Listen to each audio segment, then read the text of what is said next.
hear me out there? All right. Great lunch. Darkened, cool room. I'm just going to lie down here for a minute, and we'll see if there are any questions after that. Thanks so much for having me here today. Every time I hear, and I wrote it, right? I wrote my bio. Every time I hear that over 2 decades thing, it just, soon it will be over 3 decades, and then it will be over 4 decades, and then it will just be me in the cryogenic chamber delivering, I hope, another relevant keynote. But it has been kind of interesting to live to see the future. Here we are, 2015. Many things have changed, some things not changed at all. And I want to try to explore some of both of those today. Some of the things that I think have changed radically and give us a lot of great opportunities, especially in what we call hybrid or online learning. Some things that haven't changed at all. Some things have gotten considerably worse.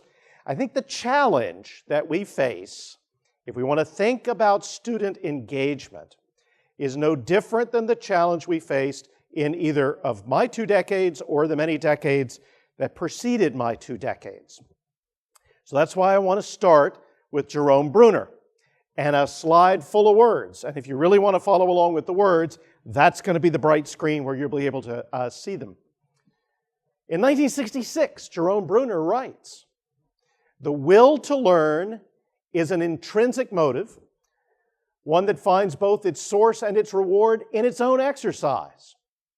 The will to learn," which is another way of talking about student engagement, "becomes a problem only under specialized circumstances like that of a school, where a curriculum is set, students confined, and a path fixed. The problem exists not so much in learning itself, but in the fact that what the school imposes often fails to enlist the natural energies that sustain spontaneous learning." Another word for engagement, phrase for engagement. "Curiosity, a desire for competence, inspiration to emulate a model, and a deep sense of commitment to the web of social reciprocity." I was getting a little chill at that moment, since that word web is used in 1966, long before there was a World Wide Web. It was, in fact, that reason for which the web was invented. Our concern has been with how those energies may be cultivated in support of school learning. Jerome Bruner, 1966. Now, you may or may not know this, but Jerome Bruner, 100 years old, still working, and a friend of Alan Kay, who in the mid-1970s, as he was developing this graphical user interface that we tend to take for granted today, back at Xerox Palo Alto Research Center, Kay, by his own admission, pulled that book, Toward a Theory of Instruction, off the shelf, reread it, and then invented our future. So these words have echoed through many, many decades and concern us today because I think we still face schooling as one of the great enemies or obstacles to student engagement. So today I want to think about a taxonomy of student engagement. It's my revision of Bloom. I don't like Bloom's taxonomy at all. It is blissfully unsupported by research. My taxonomy is also blissfully unsupported by research. So I guess I can't criticize Bloom on that account. But at least maybe I can get you to thinking a little bit, and then you can go out and do some research and you can tell me what's working and what isn't. And at the very bottom of this taxonomy of student engagement, the very bottom of where we need to be focusing our attention, I think, when we begin to think about student engagement, especially, but not exclusively online, is what I call compliance. Now, compliance is an interesting word. It means you do what you're told. You comply. And when we approach the digital world, we have the most efficient, effective, thoroughgoing modes of surveillance and enforcement around student compliance that we've ever had. Sometimes we call them analytics. Sometimes we call them galvanic skin response detectors. Do you remember that brief moment in which the Gates Foundation said, if you really want to measure learning, have them wear a little conductive bracelet, and see if their skin conducts more electricity. It means they're perspiring, they're excited, and that thankfully didn't go anywhere. But computers, at their worst, make this aspect of what I would say is a kind of false engagement much more possible, much more regular. Dangerous for us as educators because that gives us the ability, the opportunity to say we've done something, when in fact we haven't. This too was foretold a little bit later than Bruner's work, back in 1974 by a radical by the name of Ted Nelson, one of the first philosophers of the hyperlink, and invented the term basically about the same time a couple of other writers were thinking about it too. And Nelson writes in a book aptly titled Computer Lib Dream Machines, has the subtitle, You Can and Must Understand Computers Now. This is 1974. Education ought to teach and reward initiative, curiosity, the habit of self-motivation, intellectual involvement. Educators and computer enthusiasts tend to agree on these goals. But what happens? Many of the inhumanities of the existing system, no less wrong for being unintentional, are being continued into computer-assisted teaching. That was 1974 before things really got out of hand. Now, in 2015, you read about these kinds of often well-intentioned, but I think ultimately quite damaging uses of computer-assisted instruction just about every day in the Chronicle or in Inside Higher Ed or on your favorite vendors page. There's a really chilling column in Inside Higher Ed that in 2009 summed up one aspect of the compliance regime which can be brought over into the computer-assisted instruction world. Although this is not itself dependent on computers, as you'll see, it is one of our nastiest habits as educators, and now it can be brought over in especially damaging ways. It is the syllabus. This particular article is called Dancing with Kate Smith, and the howlingly shapist and genderist and sexist thesis of the article was that your syllabus should look more like Kate Smith than like Kate Moss.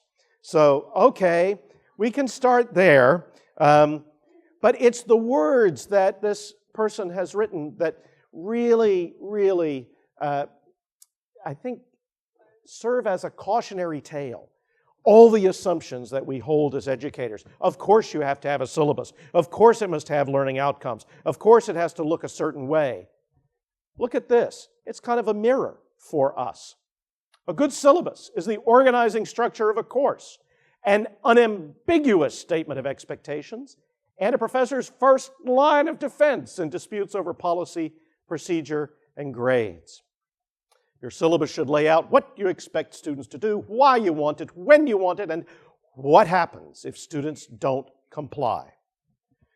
By doing this, of course, in a syllabus that gets longer and longer as students think up new ways not to comply, which you then have to put at the end of the penal code on your next syllabus. No, it has to be 1 inch. It cannot be 1 centimeter. I do not use the metric system for the margins. Please make the font this, but it can't be the bold kind. It has to be, on and on and on. Students respond to this in predictable ways, not only by trying to game it, by trying to be mischievous. I actually kind of enjoy that. They'll do this other thing where they will say, but I did that, therefore I should get my grade. I complied. You gave me a contract, I fulfilled the contract, give me the thing you said you would give me. There's a great movie called Real Genius that explores some of the ramifications of this in the analog world.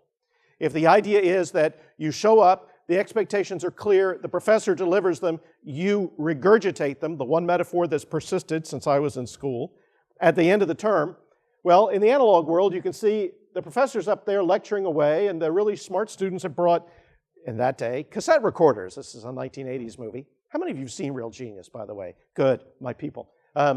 So they're there, and they're just recording his remarks, and eventually the poor student who can't quite figure out you're not supposed to go to class comes in and sees that no classmates are there, just tape recorders, and in fact, the professor has also been replaced by a tape recorder, and you can't really see it, but it says, math is hard to understand, please listen carefully, on the blackboard. This happens in the digital world. This story appeared in the New York Times. What a great convenience. We want to scale up education. We just put more and more people in the rooms. What happens when the rooms aren't big enough anymore? No problem. We have the web. The web is like a giant channel T for TV. And we just make everything be on the web and TV. And the students can sit in the comfort of their dorm rooms, enjoying all the benefits of residential living, in their pajamas, whatever. And they can very carefully watch what's happening in the TV that's on the web, that's the lecture that's happening. And really, the synchronicity is amazing. If you look closely, you can see the angle of the student's pen exactly matches the angle of the instructor's chalk as she writes on the blackboard, her back turned. And that's compliance. That's student engagement enforced through the miracles of modern technology. It's not a good thing. And I believe that many times when we talk about student engagement, we slip into habits of thinking, oh gee, if we could just make sure they all did that, if we could just make it so that they would be properly incentivized and they would know exactly what was expected and they did exactly what we wanted and we had a really good line of defense if they just flake out and don't seem to find it very interesting.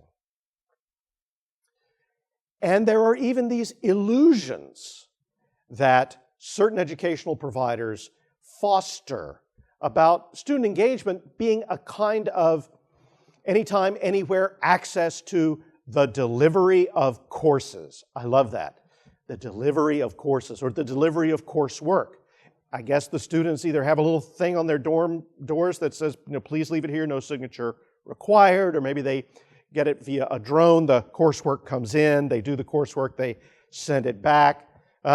This little video, have any of you seen this? It was up on YouTube, which was a real mistake that the vendor made, which I'll tell you about in a minute.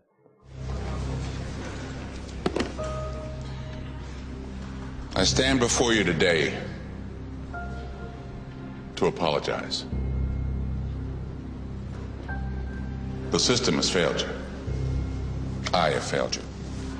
I have failed to help you share your talent with the world when the world needs talent more than ever, yet it's being wasted every day by an educational system steeped in tradition and old ideas. Well, it's time for a new tradition. It's time to realize talent isn't just in schools like this one, it's everywhere. It's time to use technology to rewrite the rules of education. To learn how you learn so we can teach you better. It's time a university adapted to you rather than you adapting to it. It's time for a different kind of university. It's your time. Have any of you seen that commercial? Yeah. Yeah, real heartwarming. The ultimate in student engagement. The instructor stands up, apologizes that he can't be seen on portable devices at any time the student wants to see him on a portable device. Once the professor is on every portable device for any time, anywhere, talking, we'll have world peace. We'll have full student engagement. Talent will be unleashed, and you can enroll at Kaplan. Kaplan made a mistake, of course. That's not a real professor. It's Uncle Phil from The Fresh Prince of Bel-Air. As soon as the commercial went viral on YouTube, all the comments were like, ha ha, LOL, that's Uncle Phil, looking really good. So I guess maybe the last laugh was on the interwebs, pointing out that Kaplan was doing a little bit of a bait and switch there. There is, in so many of the systems we design, this lingering hope that we can somehow devise a technology that will make engagement inescapable, that will have students without a single doubt in their minds about every step they should take at every moment of every class, falling right in line, getting those learning outcomes properly assessed by means of e-portfolios and all the things we want to have on the dashboard of the university. Am I talking like an administrator yet? So we can report to the Department of Education or to the State Council of Higher Education in Virginia. You don't have to do that, I do that. You have your own state council down here. We can be reaccredited. We can say, we told them what they did it, we know that they did it, we've assessed it, they reflected on it, we assessed their reflection, all is well. And then we can get Uncle Phil in to tell us that it's our time. It's our time. So there's the first level, compliance. Kind of depressing. Because in the end, why not just go to wetakeyourclass.com? I mean, this actually will do the whole thing for you. This is so you don't have to comply. You can comply by means of a cunning simulation of compliance because after all, life is too short to spend on classes you have no interest in. I have not yet been to any ed symposium of any kind where We Take Your Class has shown up as a vendor, but it's probably a matter of time, right? And I'm sure that was that's not Jacksonville Beach where they shot those. I'm sure that's not it at all. It's probably Daytona or maybe it was University of Central Florida. You know, they just don't have good practices down there. So have you seen this site? Oh, it's pretty amazing. You look at this and you think, wow. So now we're in a world where we take your online college classes for you and get you an A. Because when we double down on compliance as a means of assured learning outcomes, unambiguous statements of everything that will happen, we probably can and should be replaced by computers. The kind of computer-aided instruction that doesn't lead to liberation. It leads to back in the day, cassette recorders talking to each other. Now, wetakeyourclass.com. And I love the way they write about this. We know why you came here. Yeah, why wetakeyourclass.com is your number one option. Signing up is simple. And then on the next one, please let us know if you have any questions or need a quote. Thanks, and good luck with your studies.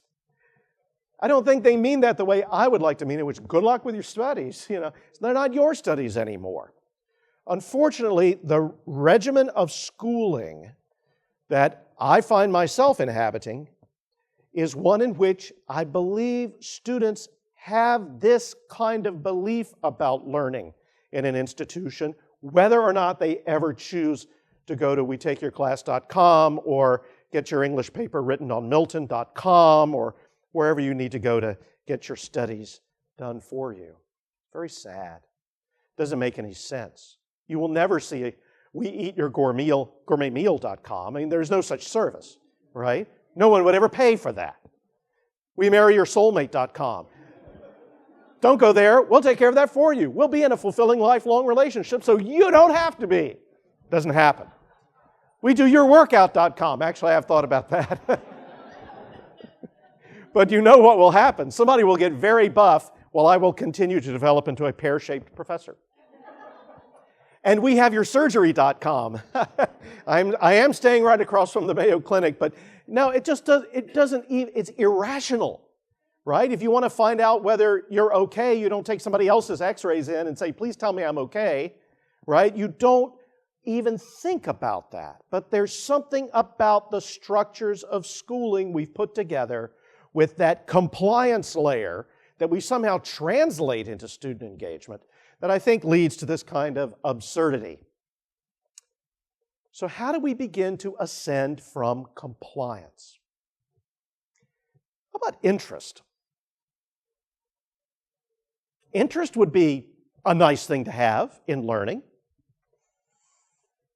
There are, of course, theories that say it doesn't matter whether you're interested in this or not, you should do it because it's good for you. But then maybe we could work on, can you be interested in what's good for you? Just a thought. For example, what about the word itself? Interessa. I'm going to do an English prof thing now, even though it's Latin. Bear with me. This is what the word interest comes from. What does that mean? Why would interessa translate into interest? It means to be between. Well, if you want to take a look at a very interesting and fully researched book on the psychology of interest, Daniel Sylvia wrote this one in 2006, Oxford University Press, exploring the psychology of interest. And it turns out the psychology of interest is recursive. Why? Because it's interesting. I got very interested in the psychology of interest. First, when I was at Baylor University, somebody asked me about the learning outcome for a freshman seminar I was teaching, and I got very agitated. And I said, what I want is for their capacity for interest to increase as a result of this course. And then the librarian who overheard me, because librarians, in fact, rule the world, but they are very benign rulers. They're the philosopher kings and queens. I married one because I'm not stupid. Everybody should be living with a librarian. If you are a librarian, you should be living with another one. Librarians have all the fun. She said to me, oh, okay, got it. And then Ellen Filgo, Baylor University, said, you should take a look at Paul Sylvia's work. There's a great deal of research on what it is that makes something interesting. It turns out unambiguous outcomes, carefully mapped trails through the first line of defense if you don't have your 1-inch margins. Those things are uninteresting, profoundly uninteresting. If you want to think about what makes things interesting, Daniel Berlin, one of the great researchers into curiosity, came up with some qualitative variables. What dispositions, what kinds of factors tend to cluster around things that are interesting or that awaken curiosity? Novelty is one of them. Complexity, uncertainty, conflict, things that make up a good story. Those are interesting. Clear stories where you can tell the ending from the beginning and you know without any ambiguity at all exactly what will happen by the end are uninteresting stories. Profoundly uninteresting. So there's this mismatch between learning outcomes so carefully mapped and interest or student engagement. Let's go back. Novelty. A thing is novel, according to Berlin and Sylvia, not just if it's shiny and new, that's nice too, but if it falls between categories. That would suggest if you're going to present something about a particular discipline, you'd want to present something about the conjectures or the dilemmas or the things you can't figure out yet by being a Miltonist or a musician or an anthropologist.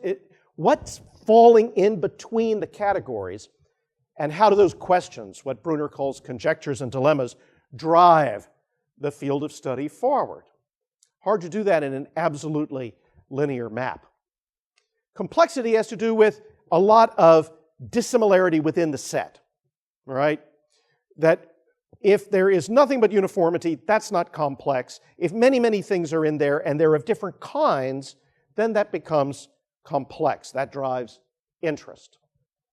Uncertainty has to do with, could be this, could be that, I'm not sure.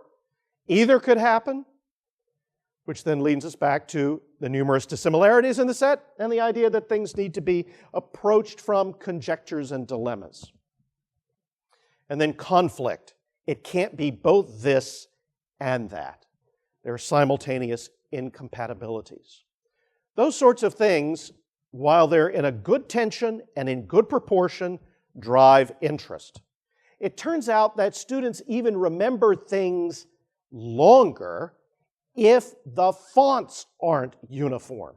There was a great article just a couple of years ago on cognitive disfluency, and it was everything but Comic Sans. I'm telling you, you could barely read the title of the article, but it was quite interesting. A certain interruption of business as usual helps a great deal if you're trying to awaken interest. And if you awaken interest, then various kinds of engagement may follow. But you got to accept it's not about predictability. Education enhances human freedom by inducting us into the knowledge of our culture as a thinking system. This is the nature of knowledge as distinct from information, that it is a structure to sustain creative thought and provide frameworks for judgment. Education as induction into knowledge is successful to the extent that it makes the behavioral outcomes of the students unpredictable. I got your analytics right here. What is this about behavioral outcomes being unpredictable? How can we possibly design an assessment to match that kind of outcome? I would submit it can be done. It involves higher order thinking skills, which computers in education have largely allowed us to abandon as administrators, but it may not be too late. There's this thing called the World Wide Web. I hear it's catching on. Used well, there might be another way. But this is very striking. This is Lawrence Stenhouse in 1975, and it sits very uneasily alongside a lot of the kind of metric and dashboard-driven, data-driven decision, as we're driven before the data that you hear about now. So compliance, not so much. Interest would be nice. What next? Things are going to get really crazy now. So, right, if you've been in kind of an alpha state, this is the part you want to wake up for. Connection. Sounds so benign. I mean, who wouldn't want connection? Well, if you've ever received a prank phone call, you didn't like that connection. If you've ever bumped into somebody who was a little creepy, you probably didn't like that connection. But the idea is not to stay in bed with the covers over your head. It's to be in a position of openness. And this is really difficult. It's difficult for the business model of higher education. It's difficult because it does entail risk. It's difficult because we want to have our students make connections by and large along the lines we prescribe so they don't go off wildly in lots of different directions. A little bit of that is fine, but at a certain point, what happens if you concentrate on empowering student-initiated connections and then understand that you can't proctor that? Well, you're unleashing complexity. Here's a short audio definition of complexity. This is from my favorite podcast. It's called In Our Time. Melvin Bragg, a public intellectual in the UK, sits down, if you can believe it, with 3 professors and makes it all very interesting because he's a very good interviewer. And the podcast on complexity talks about why you would want to engage with stuff this messy. I think you'll find it, I hope, interesting. Can we distinguish, Eve Middleton-Kelly, between the word complexity and the idea behind it, and the word complicated and the idea behind that? Is there a distinction? And if so, can you tell us what it is? Absolutely. We need to make, in fact, a very clear distinction because we often confuse the one for the other. So complicated is very much a machine-type system, is something that, and I've got 3 criteria to distinguish them. In a complicated system, we can design, we can predict its behavior, and we can control its behavior. We can do none of these things with a complex system. So can you give us a good example of a complicated system? A complicated system would be, for example, a jet engine that has many, many parts interacting with each other. The fact that it has many parts interacting does not make it complex. It's making it complicated. So we can actually design a jet engine, we can predict its behavior, and we can control its behavior. Now, one of the key things that distinguishes the two is the one of the insights that came from Ilya Prigozhin, the person you introduced this notion with. What in fact he found was that complex systems can, in the jargon, create new order. They can create something new, a new structure, a new way of working, a new way of relating, which complicated systems cannot do. So this is at the heart of it, this is the distinguishing feature. I think if you really want to invest in student engagement, you have to accept that it's a business of complexity, not complication, which means it will be messy, which means that new orders will be created, which may not always be right, may not always be what you had thought, may take up more time, may lead you to digressions, may be things that will interfere with your coverage of the material. But if you don't do that, it seems to me, if you try to, I'll use an I statement, as I have tried to substitute complication for complexity, because I don't really want a mess. I know I've got to get from point A to point G in 15 weeks. We're human beings. We're pretty smart about complexity because that is what characterizes our brains. So when complication is present and not true complexity, we can kind of smell it. It's not exactly engagement. It feels like you're doing a lot of things, because you are, but it's not really student engagement. Those are difficult moments because you're there, you have a certain amount of time, you have a certain thing that you're trying to do, and the class will simply go out of control. The truth is it's out of control even if they're complying and even if it's complicated, because only complexity is the stimulus or the platform for true engagement. If anybody's ever raised a child, you know exactly what I'm talking about. I have a daughter who's almost done with 4 years at UVA. A son who graduated 4 years ago. How did that happen? How did he get that old? I don't know. Luckily, I have not aged. And it's, I don't know. And they're not like me. Yeah, right? Doggone it. Every time I talk to them on the phone, every time I see them at holiday gatherings, I mean, I had them for 18 years. And heaven knows I have a very strong personality, not like their mother, who is a very congenial person. You would like her very much. And they're not like me because they're complex.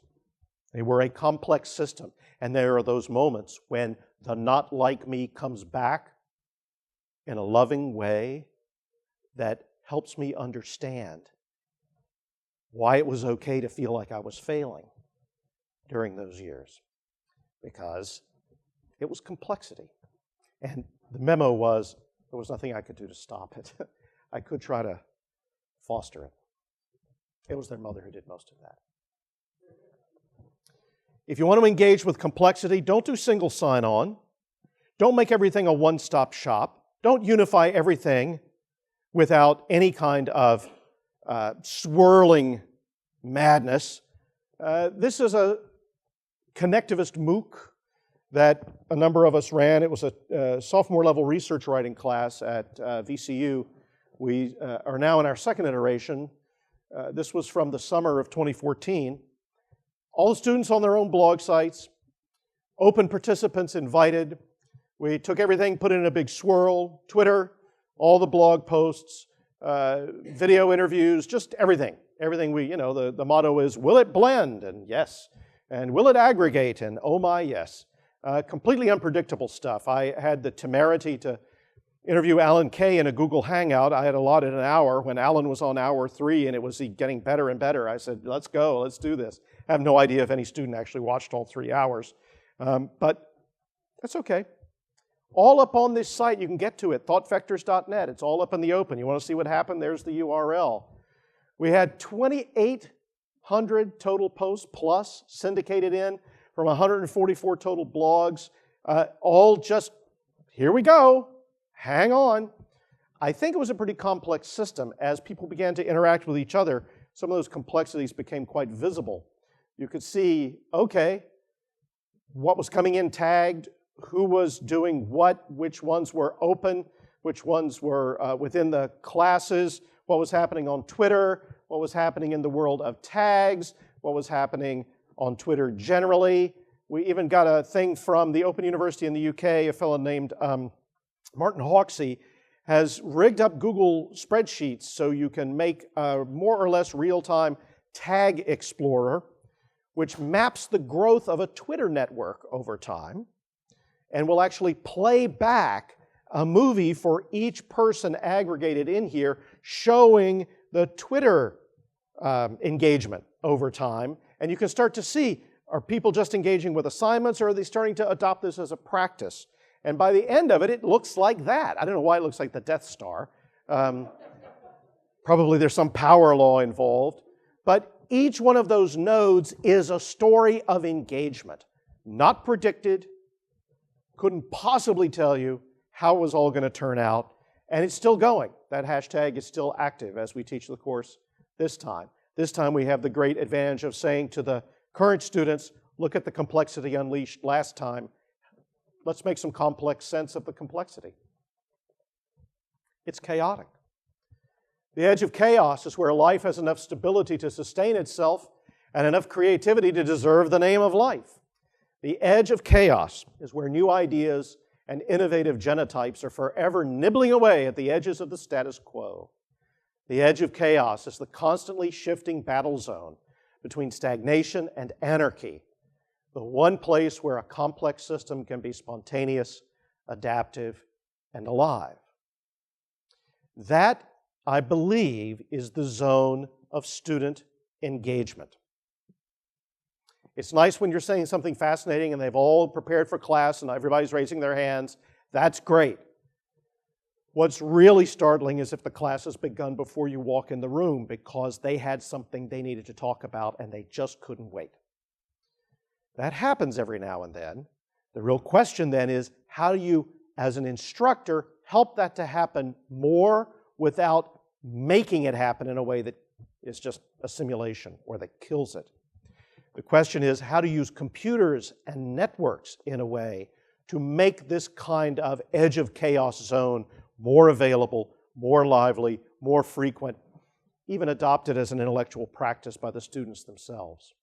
The truth is, everyone who's at the very edge of any discipline is at that edge of chaos. That's what drives this whole enterprise forward. Not that you would know it from the management strategies that we adopt, but that's where it is. A lot of this has to do with being willing to give students a space on the web.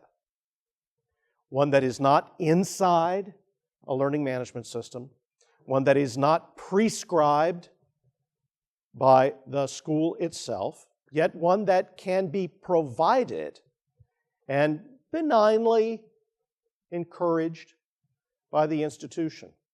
Lots of reasons not to do it, but a very compelling reason to do it is that that's the edge of chaos where that engagement can happen. This is a great piece by Audrey Waters.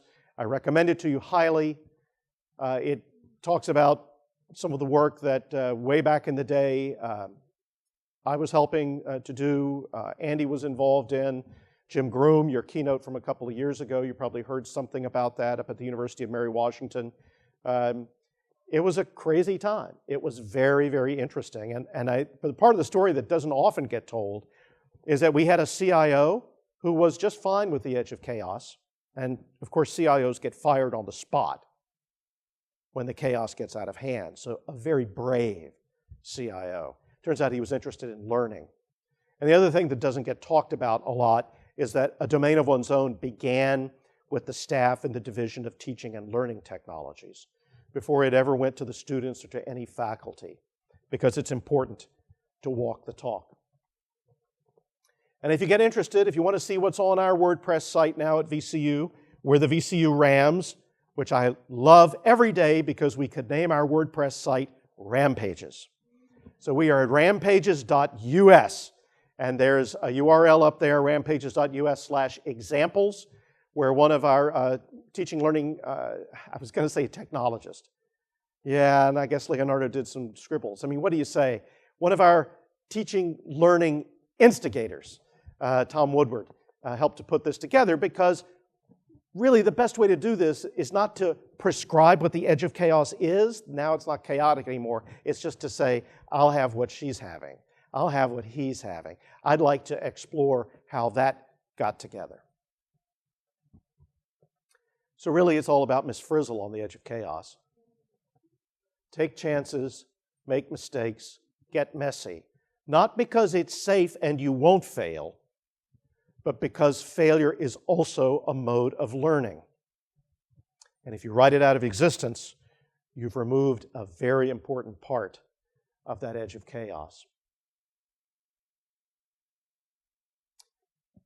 Within the Thought Vectors course, we tried to walk that talk ourselves by having the Teacher's Lounge open and on the web. Still up there. This was one of our librarians. We had our various instructors in the hangout along the bottom, including one who was in Thailand at the time, one of the great advantages for online learning, of course. And she struggled and stayed awake through the whole thing. But basically, we had all the instructors and all the support people talking about the course where students could see us and interact with us on Twitter, interact with us on chat. We hope they would be polite. We hope they wouldn't mount some kind of resistance or say, yeah, I'm hearing what you're saying. I think it sucks. But we had to take that risk. We wanted to. And it turns out that some of the stuff that came out as we talked with each other live online in a Google Hangout, we learned from in ways we wouldn't have otherwise.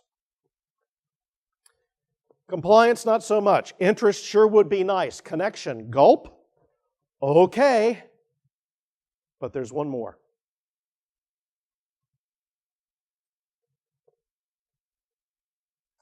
I am so not kidding.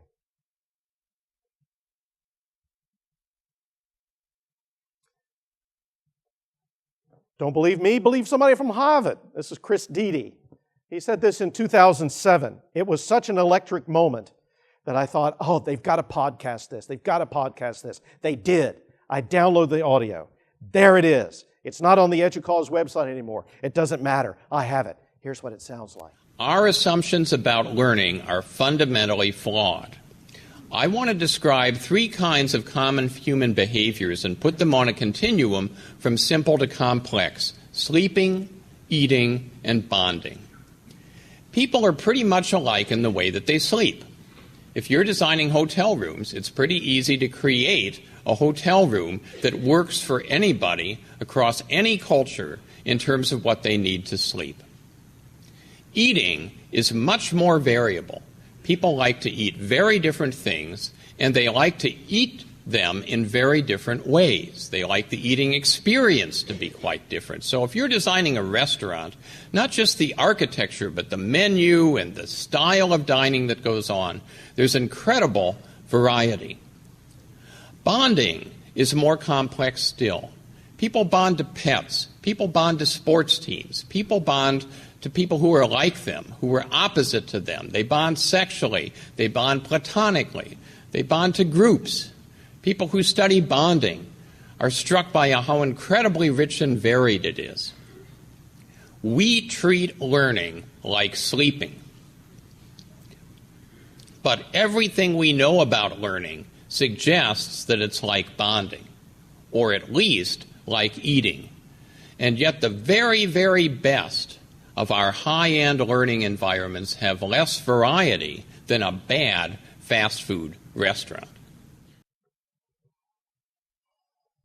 So I thought, yeah, what's that about? Why would it be that way? And I thought about this again as I was preparing for the talk today that we're sharing, and I thought, well, it's because of this management thing. We have to do that, right? We've got to make it a certain time, and it's got to be a certain place, and it's got to be in a building that's been approved by the state for the amount of square feet per student, and it just gets so managed that the whole bonding thing, which gets really tough when you've got 500, 1,000 students, some of them in the dorm room watching you on TV, the whole bonding thing, well, okay, that would be nice if you're at a small liberal arts college. I got some news. Even at the small liberal arts college, they struggle with this. It's difficult. It requires an investment of self that can make people really angry. One of my students right now in a hybrid class I'm teaching is very angry. And I'm trying to figure it out. I'm trying as best I can with all my decades of teacher strategies, and it's tough. It's difficult. The hybrid class that I'm teaching right now meets once a week, not twice, and the rest of the work is all done online. But what I've learned, which is because this is the first time I've taught a class in this format, is that once a week is kind of like nonce a week. It's a lot easier to just say, oh, well, that's the class and that's it. Because if it's fully online, now you have another set of challenges, but at least you know, hey, we're out in the middle of the ocean, we got to do something. If you meet once a week, you get the bad effects of all the other time and place bounded behaviors, except now there's this illusion that if you're just there in class, it'll all be okay. And I was trying to push against that. The angry student got really angry. This class is more demanding than any other class that I'm taking, the angry student said. I've talked to other students in the sections like this, and they say the same thing. And I'm listening. And it became apparent to me at some point that one of the flashpoints between the angry student and the way I was thinking about the class was that I was thinking, no, this class doesn't save time. There is no saving of time. This takes the same time as any other class. We just spend fewer moments physically together. And so I said, there's this old saying that you're supposed to spend 2 hours out of class for every 1 hour in class. I could see on the student's face it was the wrong way to go. Because you know as well as I do what the student's response was. I don't spend 2 hours outside of class for an hour in class. If I did that, I wouldn't be able to do anything. And then the student delivered the coup de grace. You know, we have lives outside of this class. And I thought about it. And I thought about, of course, our accrediting agency. You would at a time like that. Which actually has an idea about a credit hour. Academic credit has provided the basis for measuring the amount of engaged learning time expected of a typical student enrolled not only in traditional classroom settings, but also laboratories, studios, internships, other experiential learning, and, charmingly, distance and correspondence education, et cetera, et cetera. Credits as a measure of student academic engagement. And I thought, no, that can't be right. I had turned to SAC COC for solace, and here I get this stuff about credit hours. How can that be? That's compliance, isn't it? And then I thought about it. I thought really, really hard about it because I knew I'd have to say something to you about it. And I'm struggling with this because it seemed to me that the very argument I was trying to persuade this student of had backfired back into compliance territory, and I was dealing with an accrediting agency, and it bothered me. So I kept going. I saw this bit about not less than 1 hour of classroom or direct faculty instruction and a minimum of 2 hours out of class student work each week for approximately 15 weeks for one semester, blah, blah, blah, blah, blah. Why do that? Why quantify it that way? Had I made a mistake when I told the student, you know, the idea is 2 hours outside of class for every 1 hour in class? And then I had a realization, which I thank you for, because if I hadn't had to come and talk to you today, and I got to thank the angry student too, because if I hadn't had an angry student, I wouldn't have thought of this. In fact, I was not asking for a treadmill for him or for her. I was asking not for punching the clock. I really was asking for this student's life. Yes, you have a life. This class, this course of study asks you for part of your life. That's right. Student engagement is about devoting some of the limited time that we all have as human beings on this planet to some kind of shared learning project. Yes, you have lives, oh students, oh colleagues, faculty the same way. Who has time to master another technology? Who has time to go on the web? Gardner, how do you find time to do this and that? Blah, blah, blah. Yeah, it's our lives. Student engagement means spending part of your life engaged in this enterprise. And online learning, hybrid learning, even classroom-based learning can so hide that from us. As faculty, as staff, as students, we start thinking about ways that we don't have to be invested with our lives, with that kind of time. But we do. That's why I love this woman. I love her with a mighty love. I've never met her. Will never meet her because she ran out of time. She's not living anymore. But while she was living, Dr. Virginia Apgar saved a lot of lives. She was an anesthesiologist who developed a thing called the Apgar score, which is a measure of how likely the newborn is to thrive, a quick checklist to evaluate the health and the robustness of the newborn. And it seemed to me it might be possible, especially with her perfect face on that slide, kind, firm, no nonsense, infinitely welcoming, to devise an Apgar test for students to see not how they were going to do as individuals, but whether in this class meeting we were likely to thrive. And I would ask questions like, did you read the material for today's class meeting carefully? That's an easy one. But notice if you want the full 2 points available, because it's a 10-point scale, you had to have done it more than once. Why would you do that? Why invest that much time? Just read it once and highlight it. Nope. More love. Did you come to the class today with questions or with items you're eager to discuss? More love, please, if you want the 2. Since we last met, did you talk at length to a classmate or classmates about either the last class meeting or today's meeting. And they would say, does it count if we're texting? Sure, absolutely. Just some kind of connection there. Since our last meeting, this is my favorite, did you read any unassigned material related to this course of study? That's the curiosity question. More love. Since our last class meeting, how much time have you spent reflecting on this course of study and recent class meetings?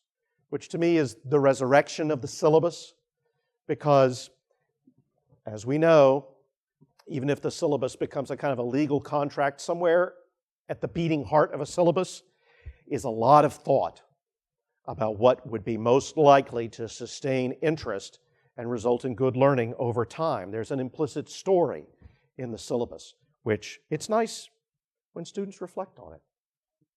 So Virginia Apgar, for me, represents the kind of love that means when you're on the New York City subway, you carry a tracheotomy kit with you just in case somebody has an airway obstruction. You devise a 10-point checklist that sends infant mortality rates plummeting. This kind of devotion to the health of the class, it seems to me, helps students recognize their colleagues for each other and that this is about something much more than compliance. In fact, when you get to love, something interesting happens to compliance. If you get all the way up that taxonomy, compliance becomes discipline, which is a different kind of behavior altogether. In fact, let's not make it a hierarchy. Let's do something different. Let's make it look like that. If at the beginning and the end and throughout, there is something about the devotion of self, the commitment of time spent on earth, born of a feeling of love, then these other things will follow and precede and be enriched by and in turn enrich that center. And it might actually lead to a learning environment in which you're always asking the next question, which is the most disruptive behavior of all.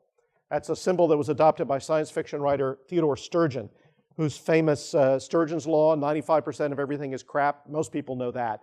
But he actually made that into a piece of jewelry he wore around his neck for most of his life. And it's a great, great learning outcome. Ask the next question. If you really want to get all the way down to it, we have to move from this definition. In modern usage, the word university has come to mean an institution of higher education offering tuition in mainly non-vocational subjects and typically having the power to confer degrees, and get to something more like this, derived from the Latin Universitas Magistrorum et Scholarium, which roughly means a community of teachers and scholars. In fact, if you really want to get down to it, it's like this.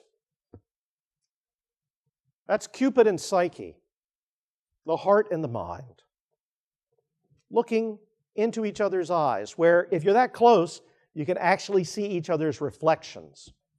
And the word for those reflections in the Renaissance was babies, because they thought of thought itself as a site of new life. Thank you.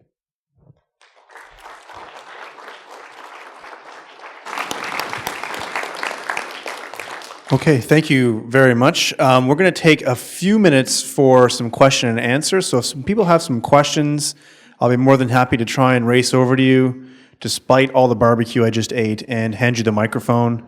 So if we don't mind, just any questions from the audience? Yeah. Thank you very much, Gardner. It sounds to me like your observations apply just as much to traditional teaching as they do to any other context, and engagement is a prerequisite, it seems to me, for learning.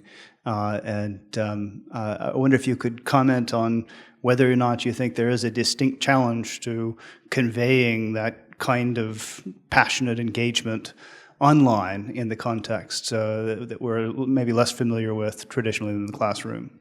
Yeah, a good question, and the answer is we do face considerable challenges. Online is one of the most complex and messy environments we've invented for ourselves. As you well know, it's the stuff you read about in the New York Times all the time, what's happening over on 4chan, what's going on in Reddit, all the rest of those things. Yik Yak, anybody been on Yik Yak? It's great education, you should do it.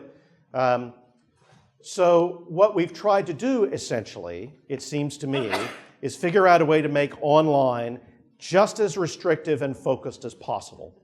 And we don't have far to look to see where that goes. The learning management system, which I think properly speaking is a document management system. It really doesn't have very much to do with learning, in my view.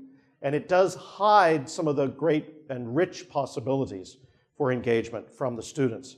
They will never again run into anything like a learning management system outside of a corporate intraweb when they go out into the world. And in fact, they tend not to live inside anything that looks like that. So I think that the challenge we face is how do we open ourselves up to permission-free connection, which is the essential architecture of the web, in a way that does not limit our students' experience of possibility, while nevertheless doing what we need to do to be able to give it some useful direction as much as possible. And I would always advocate for erring on the more permissive side, though sometimes, you know, those consequences are messy. I've only ever had one student I ever had to ask to take a post down. Students have been blogging in my classes for about 10 years now. And this was a real sweet young woman who had told the story of using a roommate's identification card to get into the dorm late at night. I said, actually, that's a student conduct offense. You probably don't want that story to be up. And it's not cached. You can't find it on Google anymore. I mean, it's not part of her permanent record. So that we were able to take care of that. That was not a huge problem. But yeah, I think the real challenge is we can regulate things much more in a much more fine-grained way online, and we should be doing exactly the opposite. Okay. Other questions? Oh, yeah. I'm a mental health counselor, so you're speaking my language, connection and love and all that good stuff. But my question is, how do you expect, what is your expectation of professors and instructors to provide that with students when we don't do much of that between colleagues, like engaging in connection and the interdisciplinary connections are beginning, but really we live in a very siloed world. So that's a really hard question. It's messy. Yeah. And it leads me to the sort of is it a dilemma? I'm not sure, a haunting that's underneath everything I was trying to say. Just about everything that we do in our practice as professionals within an institution of higher education, and I speak to you as I've been to a lot of English department meetings. Now I've been to senior leadership meetings. I've been to the meetings. We don't behave very well. We don't seek connection. We don't seek to break down those barriers. We are not welcoming. There's nothing like the kinds of power plays you see when really smart people are in a room together, hoping to murder each other's brains so they can get some kind of typically resources or prestige. It can get pretty ugly. And I wonder about that. I have traditionally over time said to myself, the faculty who really want to try to work on some of this stuff, I'll give my heart and soul. Folks who are not interested, that's fine, go work it out, that's okay. The thing that will really move the needle on change in higher ed is when students begin to do dazzling work and you can see it and they share it and these astonishing student creations just bloom all over the place. I have seen that happen. I've seen it happen at Mary Washington, at Baylor, at Virginia Tech, at VCU. Some of it's happening, before I get there. It's not like I invented any of this. What I've tried to do is amplify it or speed it up or make it more likely. But I had a meeting just a couple of days ago in which, once again, you go around the table and everybody's in full this mode, right? And I hear things like, our students have nothing to say when they come into the program, but after we've had them for 4 years, they're ready to, I mean, it just goes on and on. So an 18-year-old, he or she can get an extremity shot off in a foreign war, but has nothing to offer when they matriculate. I don't believe it. I don't believe it. And it gets me very exercised because I think that the structures of professional status and prestige continue to perpetuate some of these things in ways that sometimes just make me despair. I just keep clinging to this idea that the best thing in the world is not to know any better. And I don't mean to romanticize an 18-year-old. I've raised 2. I got it. However, they were pretty amazing, as are most of the 18-year-olds I run across. The problem to me is not that they're likely to go crazy, it's that they've internalized all this anxiety because of the regimentation. So I don't know. Can we change all those institutional structures? I don't know. I wish I could tell you. The next silo will be interdisciplinary studies, right? We can't seem to think about bigger, more complex things. If higher ed can't do it, I don't know where we're going to find it. So I worry about that. I don't have anything very happy to say, except I continue to hope I meet amazing colleagues and I meet amazing students. So something's got to come of that. I just keep walking towards the light and hope it's not a near-death experience. Preferably not mine. Yeah. I like the idea of the APGAR scores with the students. Have you used that in the classroom? Yes. Have you thrown out a piece of paper or put something on the screen and say, okay, think about this, or how have you actually implemented Yes. So what I do, I always use that slide because if it's not got Virginia APGAR's face on it, I just don't want to know. Her face is perfect. It's a perfect face. I'm very insistent on that.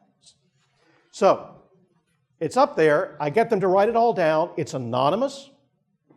And you could do this at scale in an online way by automating some of this. But I do a little classroom theater thing where I collect it and I take it up and I enter it in a Google spreadsheet. I do a mean, median, and mode just to prove that I'm not completely, numbers challenged, even though I am an English professor. And it's the class as a whole. Inevitably, what happens early in the semester, we get to about a 4.5 as a class mean. And by the end of the semester, typically we're up to about an 8. And I tell them, I say, there are times I'm going to come in here, I'm going to be a 5. I'll just be honest with you. Bad day. I get it. The point is, be as engaged as you can over time and recognize that the primary beneficiary of your engagement is this class. It's not like I'm a television show that's going to happen whether you're there or not. We write this class into being together. That tends to energize them, right? Because they're being colleagues for each other. And also, there's that little thing, I can't help it, I'm an adult, I do this, maybe I shouldn't, but there'll be days where the class averages an 8, and we'll have an amazing discussion that day. And I'll gently point out that there's probably not just correlation, but causation involved, right? And they're like, oh, thank you, Dr. C, and they dig me, and it's okay, right? Because it becomes this way of monitoring the health of our meeting, the potential for what we're going to be able to do that day. But it's always anonymous. I never, ever want to shame somebody for being a 1 or a 2 that day. I will, as I'm entering the scores, mourn the low ones or celebrate the high ones, but I don't know whose there are. They are. And then I'll plot it on charts and things because it's fun. But it's a little, it's not a game so much, but a little spirit of Take about 5 minutes to do that? Yeah. In a class session, you got the spreadsheet and you Yes. collect the stuff. Yes, that's exactly right. Yeah. That's exactly right. And we can get it down to about 3 because they just know as soon as they come in, boom, sit down, do your APGAR, boom. The slides on the screen as they walk in, and it becomes a little, it's a nice, yeah, exactly. Yes, it is a ritual. That's the way class works. It's the way it is around here. This is the normal behavior of this classroom. We do an APGAR. Yeah, and the ritual is kind of fun. It's like ringing a tubular bell, or everybody or whatever. We're all in. So it's just a nice, it's a little call to us together. Yeah. Just to build off that question, thank you for the presentation. Really enjoyed it, by the way. How do you introduce that the first day? What do you say? How do you? I tell the story of Virginia APGAR, and talk in very animated and loopy ways about her face. Because W.H. Auden said teachers have to be clowns. I understand that some people are afraid of clowns, but I'm not. So, and I tell them why she was important and talk about how her work has affected me and probably them because they were newborns, and then try to describe what's going on. So basically I give a backstory, and that takes a little bit longer. And then we do it, and then I put the stuff in the spreadsheet like right then in front of them up on the projector, right? And do the mean, median, and mode, off we go. And then we just do that every time. Okay. If there are no more questions, why don't we give one more round of applause thanking Dr. Campbell. Thank you very much.